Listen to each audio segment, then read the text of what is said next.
Salut tout le monde, avant de commencer, sachez que je serai le 3 mars à Bordeaux pour une séance de dédicace spéciale à 15 h à la librairie Mola.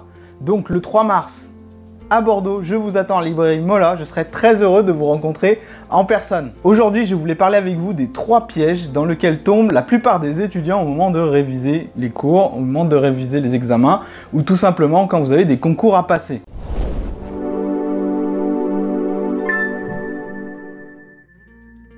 Le premier de ces 3 pièges, c'est le fait de vouloir utiliser le palais de mémoire pour absolument tout. Pour la première année de médecine, pour tout ce que vous avez à mémoriser. Bref, les gens aiment beaucoup la technique du palais de mémoire, dont vous pouvez avoir un aperçu ici. Le palais de mémoire, c'est l'une des techniques de mémorisation les plus puissantes. On l'appelle également le palais mental. Elle est tellement puissante qu'on a l'impression qu'on peut absolument tout mémoriser avec. Et c'est vrai dans certaines mesures. Mais les techniques de mémorisation que j'enseigne sur Potion de Vie, que vous pouvez découvrir dans mes livres ou sur des blogs, etc., ce sont des outils, ce ne sont pas des formules magiques.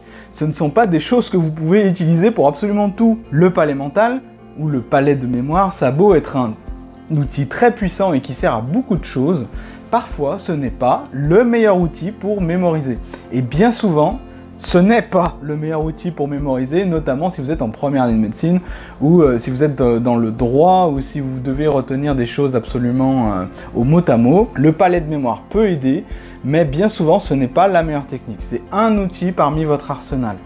Bien souvent, de simples associations mentales avec des répétitions espacées, j'y reviendrai un petit peu par la suite, suffisent à mémoriser votre cours. Mais la première des choses qu'il faut absolument que vous fassiez lorsque vous avez des cours à mémoriser, c'est déjà les lire, les comprendre, les synthétiser, donc avoir l'esprit de synthèse, sélectionner les bons mots-clés et déjà mémoriser ces mots-clés.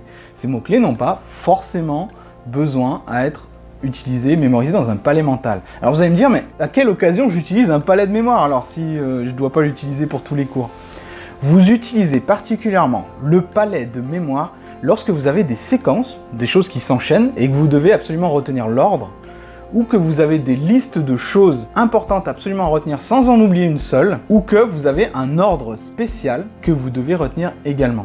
Par exemple, les étapes du cycle de Krebs seraient intéressantes pour un étudiant de médecine à mémoriser dans un palais de mémoire. Par contre, les cours d'histologie, les cours de biochimie, ce n'est pas la meilleure façon. Là, vous devez utiliser d'autres techniques. Je les enseigne ces techniques. Il y a plein de vidéos que vous trouverez sur la chaîne ou dans mon livre, plusieurs techniques.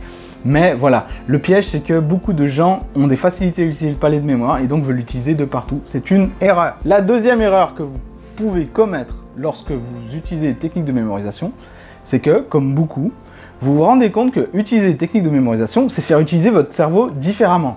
Votre cerveau capte l'information différemment en utilisant l'art de la mémoire. Les techniques, le palais de mémoire, les répétitions espacées, tout ça, ça force votre cerveau à fonctionner un petit peu différemment, de façon plus efficace. Mais il y a un petit problème qui décourage beaucoup de gens, c'est qu'au début, vous allez être un petit peu plus lent. Ça va vous prendre un petit peu plus de temps pour mémoriser un cours par rapport à votre technique habituelle qui est peut-être le par cœur, peut-être le bachotage, peut-être simplement de répéter, etc. Ce petit décrochage en temps, c'est effrayant. Et ce qui fait que beaucoup de gens abandonnent en fait, ne font qu'un seul cours comme ça et après abandonnent parce qu'ils se disent mais j'aurai jamais le temps, je vais prendre beaucoup de retard. C'est une erreur qui vous empêche d'avancer efficacement. En effet, si au début vous pouvez perdre un petit peu de temps parce que vous forcez votre cerveau à fonctionner un petit peu différemment, au bout d'un moment, qui est variable selon le type de cours que vous voulez mémoriser, vous allez rattraper ce temps et même vous allez en gagner sur le long terme au moment des révisions.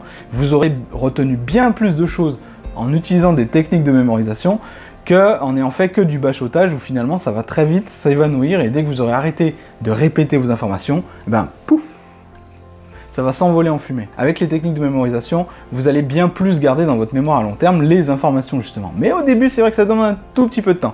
Tenez bon, gardez espoir, vous allez voir que vous allez très vite ne plus perdre de temps et même en gagner. Et la troisième erreur que je vois particulièrement souvent au moment des révisions, au moment de se préparer pour un examen, pour un concours, c'est le fait de complètement passer au travers des répétitions espacées et de la courbe de l'oubli. Qu'est-ce que je veux dire par là? La courbe de l'oubli d'Ebbinghaus, donc vous pouvez trouver une illustration ici, c'est quoi? C'est le rythme idéal de révision que vous pouvez appliquer et que vous devez appliquer si vous voulez garder les informations en mémoire. Si vous n'utilisez pas cette courbe, si vous n'utilisez pas les rappels espacés, deux choses. Soit vous rappelez pas assez souvent l'information, et dans ce cas, elle va finir par être oubliée par votre mémoire, soit vous tombez dans l'excès inverse et vous avez tellement peur que vous rappelez votre information tous les jours.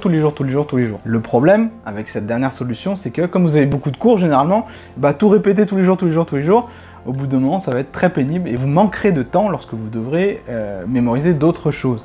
Les répétitions espacées, la courbe de l'oubli, suivent cette fameuse courbe de l'oubli, avec des répétitions bien ciblées, une seule, à des moments clés de votre journée, vous assure que vous garderez le maximum d'informations dans votre mémoire à long terme.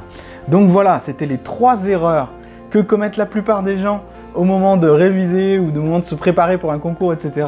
C'est l'immense majorité des messages que je reçois, c'est ces 3-là, hein, comment je fais pour réviser, comment je fais pour utiliser le palais de mémoire pour mes cours de médecine ou pour mes cours de machin, truc, etc. Et c'est, mais attention, j'utilise des techniques de mémorisation, mais ça me prend trop de temps, donc du coup, j'apprends par cœur parce qu'il n'y a que ça que je sais faire. Voilà, donc ça, c'est les 3 points sur lesquels je reçois le plus de commentaires. Voilà, donc j'espère avoir mis un petit peu les choses au clair. Si vous avez besoin d'un petit peu plus d'informations, n'hésitez pas à me poser des questions dans les commentaires ou à visionner les 2 vidéos que je vous ai mis en lien. Et n'hésitez pas également à télécharger mon guide pour avoir une mémoire extraordinaire en 5 étapes. 5 étapes, vous pouvez les dispatcher comme vous voulez, 5 étapes, une par jour ou 5 étapes dans la même journée, comme vous le souhaitez. Voilà, c'était Jean-Yves et je vous dis à bientôt pour une prochaine vidéo. Salut!